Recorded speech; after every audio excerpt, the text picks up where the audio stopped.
తగిన సమయం అంటే నువ్వనుకునే సమయం కాదు.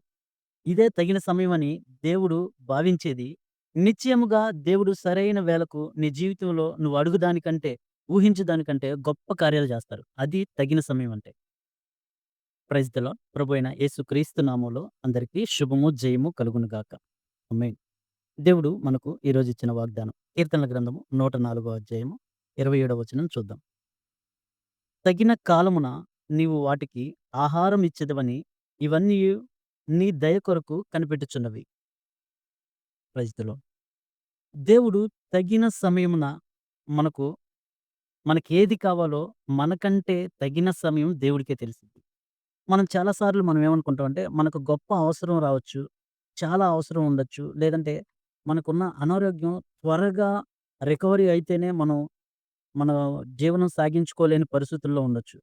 కానీ మనం అదే తగిన సమయం అనుకుంటాం. కానీ అది తగిన సమయం అని మనం అనుకుంటాం గానీ, కానీ దేవుడికొక సమయం ఉంది. అది దేవునికి తెలుసు. మనం మన జీవితంలో వెంటనే కార్యాలు జరిగిపోవాలని ఆశిస్తా ఉంటాం.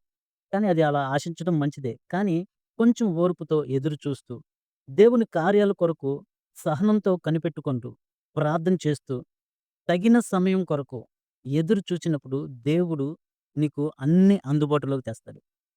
మన దేవుడు వాగ్దానం చేసిన దేవుడు, నమ్మదగిన దేవుడు. కాబట్టి తగిన సమయం అన్నది మనం అనుకునేది కాదు. చాలా వటుకు మనకనుకున్న సమయంలోనే మనకి అనుకూలంగా ఉన్న సమయమే తగిన సమయం. దేవుడు ఇప్పుడు కాపోతే తర్వాత చేస్తే ఉపయోగం ఏముంది అని అనుకుంటాం. కానీ అది కాదు. దేవుడు మనకు తగిన సమయం ఇవ్వాలంటే మనం ఆయనకు తగినట్లుగా జీవించాలి.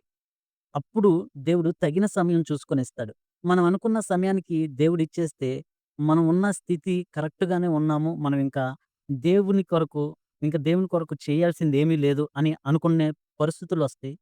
ఆ పరిస్థితులను బట్టి మనం పడిపోయే పరిస్థితులు కూడా ఉంటాయి. ఇలాంటివన్నీ సాధారణంగా మనం చాలా వరకు చూస్తూ ఉంటాం. కాబట్టి తగిన సమయం అన్నది మనం అనుకున్నది కాదు. తగిన సమయం అన్నది దేవుడనుకునేది. అయితే దేవుడు తగిన సమయంలో ఏమేమిస్తాడు? మనకి తగిన సమయంలో ఏం జరుగుతాయి? తగిన సమయంలో దేవుడు మనకు ఆహారం ఇస్తాడు. ఇప్పుడు చూసిన వాగ్దానం ప్రకారం. అయితే తగిన సమయంలో మనం పంట కోసుకుంటామని దేవుడు వాగ్దానం చేశాడు. తగిన సమయంలో ఆకు వాడక తన కాలమందు ఫలమిచ్చు చెట్టు వలె ఉంటారని చెప్పి దేవుడు వాగ్దానం చేశారు. అలాగే సమస్త జీవులు దేవుని యొక్క తగిన సమయం కొరకు, దేవుని యొక్క రాజ్యం కొరకు ఎదురు చూస్తుందని దేవుడు వాగ్దానం చేశారు. అలాగే ఏలియాను పోషించాడు తగిన సమయమే.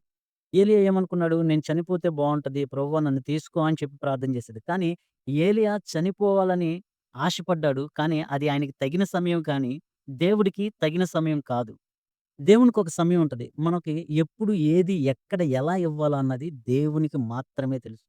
అయితే ఆ సమయం వరకు మనం ఓర్పుతో, సహనంతో దేవుడు మనకు పెట్టే పరీక్షలను, దేవుడు మనకిచ్చే ప్రతి పరిస్థితిని మనం అనుభవపూర్వకంగా దేవుని ఎరుగుట కొరకు, దేవునిలో నమ్మకంగా ఉండటం కొరకు దేవుడు కొన్ని కొన్ని పరిస్థితులను మన జీవితంలోనికి అనుమతిస్తారు. ఆ పరిస్థితుల ద్వారా దేవుడికి ఇంకా నమ్మకస్తులుగా, ఇంకా దృఢమైన బృందంగా మార్చుకోవడానికి దేవుడికవి మన జీవితంలో అంగీకరిస్తాడు.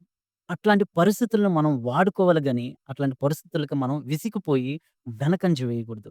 దేవుడు అనేక మంది భక్తుల్ని పరిశీలించాడు. అనేక మంది భక్తుల్ని టెస్ట్ చేశాడు. అనేక మంది భక్తుల జీవితాల్లో మనం చూస్తే ఎన్నో సమస్యల ద్వారా దేవుడు వాళ్ళని ఆశీర్వదించినట్టుగా మనం చూస్తాం. కాబట్టి మనకున్న సమస్యను బట్టి ఇది తగిన సమయము అని మనం అనుకోకుండా, మనకున్న ప్రతి పరిస్థితిని బట్టి దేవుని కొరకు కనిపెట్టుకొని చూడాలి. యోబు గారిని చూసాం. ఆయనకొచ్చిన శ్రమలు భూమి మీద ఎవ్వరికీ రాలా.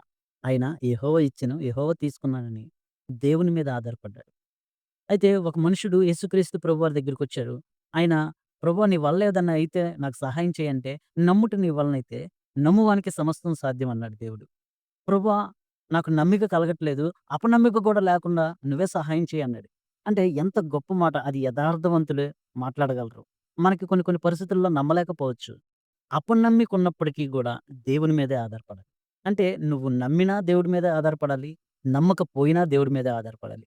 అప్పుడు దేవుడు తగిన సమయంలో మనల్ని పంట కోసుకునేవారిగా మనల్ని దేవుడు దీవిస్తారు. ఇట్టి కృప దేవుడు నీకు, నాకు, మన కుటుంబంలో ఉన్న ప్రతి ఒక్కరికి దేవుడు దయచేయును గాక. ఆమేన్. ప్రభువైన యేసు క్రీస్తు నామములో అందరికీ శుభము, జయము కలుగును గాక. సమస్త ఘనత, మహిమ, ప్రభావములు ప్రభువైన తండ్రికే చెందును గాక. ఆమేన్.